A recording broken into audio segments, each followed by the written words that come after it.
بسم اللہ الرحمن الرحیم۔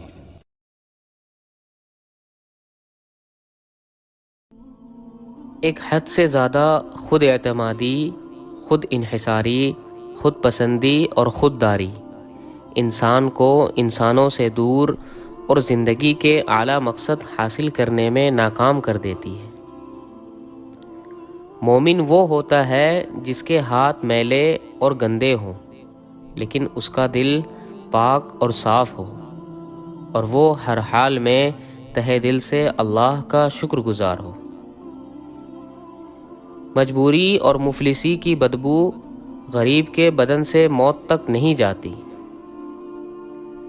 ہمارا رب ہمارے دکھ درد ہمارے ساتھ 24 گھنٹے رہنے والے انسانوں سے زیادہ بہتر جانتا ہے۔ دنیا میں ترقی کرنے کے 2 طریقے ہیں، ایک تو اپنی محنت اور قابلیت سے، اور دوسرا دوسرے لوگوں کی بے وقوفی اور سستی سے۔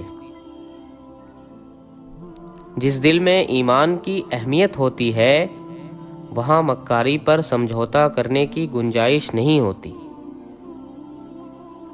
درد رکا ہوا ہے، ساکن ہے، لیکن محبت ہمیشہ حرکت میں رہتی ہے۔ دلوں کی دنیا انہی کی ویران ہوتی ہے جو محبت بانٹنا نہیں جانتے۔ جب تک انسان علم سے بنا ہوا ہے بلندی کے منازل طے کرتا رہے گا۔ جو افسانہ، جو نشانی سوالیہ نشان پر ختم ہو وہ دل میں ہمیشہ زندہ رہتا ہے۔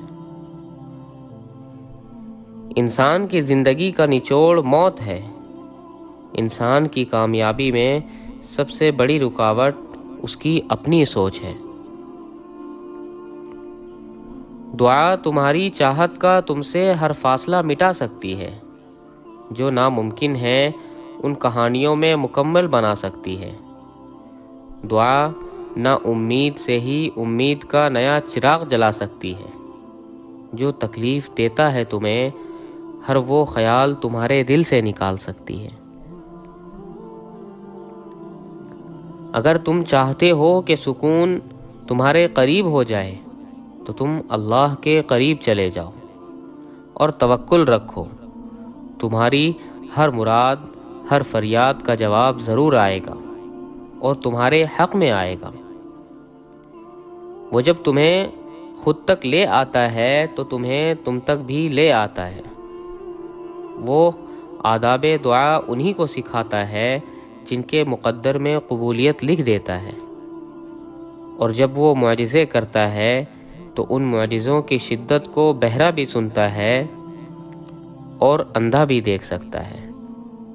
ایسا کوئی کام نہیں جو تیرے رب کے لیے ناممکن ہے۔ پھر کیا چیز تمہیں اب تک روکے ہوئے ہے؟ اس کے رحم کا پلڑا اس کی آزمائش پر ہمیشہ بھاری رہتا ہے۔ مانگو مجھ سے میں دوں گا۔ کیا تم سنتے نہیں جب وہ یہ بار بار کہتا ہے؟ کہاں ڈھونڈ رہے ہو اسے؟ وہ تو تمہارے اس ٹوٹے ہوئے دل میں رہتا ہے۔ تم نہیں جانتے کہ اللہ نے تمہارے لیے کیا کچھ سوچ رکھا ہے۔ تم نہیں جانتے کہ اللہ نے تم تک تمہاری چاہت پہنچانے کے کتنے انتظامات کر رکھے ہیں۔ تم نہیں جانتے کہ اس دیری کے بعد تمہاری ہر اس دعا کی قبولیت ہے جو تم مانگا کرتے تھے۔ تم نہیں جانتے جس کی ایک تجلی سے کوہ طور راکھ ہو جائے اس کا ایک حکم کیا سے کیا کر سکتا ہے۔ تم نہیں جانتے کہ تمہارے خوابوں کو پورا کرنے کے لیے اس نے کیسی تدبیریں بنا رکھی ہے۔ تم نہیں جانتے کہ تمہیں توڑنے میں ہی اس نے جوڑنے والی سبھی راز چھپا رکھے ہیں۔ تم نہیں جانتے کہ اس نے اختتام میں تمہاری رضا کو ہی تمہارا مقدر لکھ رکھا ہے۔ اللہ آزماتا انہیں ہی ہے جن سے وہ محبت کرتا ہے۔ وہ تمہاری نظر میں چیزیں اس لیے ناممکن بنا دیتا ہے تاکہ تم ان کے ممکن ہونے کے لیے اسے مناؤ۔ کیونکہ وہ التجائیں کبھی خالی نہیں لوٹاتا۔ وہ دعا کو زبان تک رسائی دیتا ہی تب ہے جب اسے تمہیں اس چیز سے نوازنا ہوتا ہے۔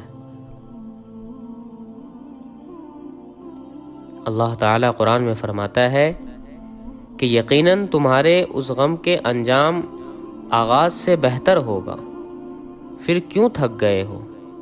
کیوں راہ میں ہی رک گئے ہو؟ کیوں خود کو ان غموں تک ہی محدود کر لیا ہے؟ کیوں دعا نہیں کرتے ہو؟ اللہ نے خود تم سے وعدہ کیا ہے کہ اگر تم ثابت قدم رہو گے اور اللہ پر یقین رکھو گے تو ہر کہانی کا اختتام پرسکون ہوگا۔ اس غم کا آغاز جیسے بھی ہوا ہو، جس سے بھی ہو، مگر اس کا اختتام بہت پرسکون ہوگا۔ یہ جو طوفان تمہارے سینے میں اٹھتا ہے یہ بھی مدھم پڑ جائے گا۔ جو یاد تمہیں سونے نہیں دیتی اسے تمہارے دل سے مٹا دیا جائے گا۔ جو تمہیں چاہیے وہی تمہیں دے دیا جائے گا۔ جو بہتر نہیں اسے بہتر بنا دیا جائے گا، اور جو چھوڑ گیا اس کے بدلے تمہیں اس سے بھی بہتر عطا کر دیا جائے گا۔ پھر کیوں شک کر رہے ہو اپنے رب کی رحمت پر؟ بھروسہ رکھو اب جو ہوگا بہت بہترین ہوگا۔ مجھ سے جب کوئی یہ پوچھتا ہے کہ تمہیں کیوں لگتا ہے کہ وہ تمہاری ساری دعاؤں کو قبول کرے گا، اتنا یقین کیسے؟ تو مجھے بہت حیرت ہوتی ہے۔ بھلا میں کیسے اور کیوں نہ کروں اس پر بھروسہ؟ میں اس کے علاوہ بھروسہ کر ہی کس پر سکتا ہوں؟ کسی دوسرے کو تو چھوڑو، میں تو اپنی ذات پر بھی مکمل یقین نہیں کر سکتا۔ میں اپنے لیے بھی ہر بار صحیح فیصلہ نہیں کر سکتا۔ وہ میرا مالک ہے، میرا رب، میرا ساتھی ہے۔ مجھے اگر کوئی اندھیروں سے اجالوں میں لایا تو وہ وہی رب ہے۔ اس کی محبت پاک ہے، صاف ہے۔ وہ دغا نہیں دیتا، وہ تنہا نہیں چھوڑتا۔ میری صداؤں کو سنتا ہے، تو پھر کیسے نہ کروں میں اس پر بھروسہ؟ میں جانتا ہوں وہ صحیح وقت پر میری ہر دعا پر کن کہہ دے گا۔ وہ میرا رب ہے۔ اللہ ناممکن چیزوں میں نظر آتا ہے جب وہ چیزیں ہوتی ہے جن کے ہونے کا ہم تصور بھی نہیں کر سکتے، جب وہ دروازے کھلتے ہیں جن کے کھلنے کی ہمیں امید بھی نہیں ہوتی، جب وہ راستے ہمیں اس منزل تک لے جاتے ہیں جس کا ہمیں گمان بھی نہیں ہوتا۔ حالات کا بدلنا، دروازوں کا کھلنا، راستوں کا منزل تک لے جانا، آپ کو لگتا ہے یہ سب بلا وجہ ہو جاتا ہے۔ آپ کو لگتا ہے یہ خود ہی ہو جاتا ہے۔ وہ جو رہنما ہے 7 آسمانوں کے پار، شہ رگ سے بھی قریب تر، یہ ساری پہلیاں اسی کی ہیں۔ ان پہلیوں کا جواب وہ خود دیتا ہے اور ہر انسان کو دیتا ہے، بس ذریعے مختلف ہوتے ہیں۔ نہ ہونی کا ہونا وہ تب ہی کرتا ہے جب انسان کا یقین زمین اور آسمان سے بہت وسیع ہو جاتا ہے۔ پھر اس وسیع یقین میں معجزے سماتے ہیں، پھر ان معجزوں میں خدا نظر آتا ہے۔ یقین رکھو جن چیزوں کا خیال اللہ دل میں ڈالتا ہے ان کے لیے جگہ نصیب میں بھی ضرور چھپا کر رکھتا ہے، اور وہ جگہ انہی کو ملتی ہے جو دعا کرتے ہیں، اور دعا وہ کر سکتی ہے جو آپ نہیں کر سکتے۔ میں نہیں جانتا میرا نصیب مجھے کہاں لے جائے گا۔ زندگی مختصر ہے، جانے کب یہ سفر ختم ہو جائے گا۔ دل کو محبت سے منور کرنے والا تو ہی ہے، مجھے خبر ہے کہ تو ہی بس اسے بہلائے گا۔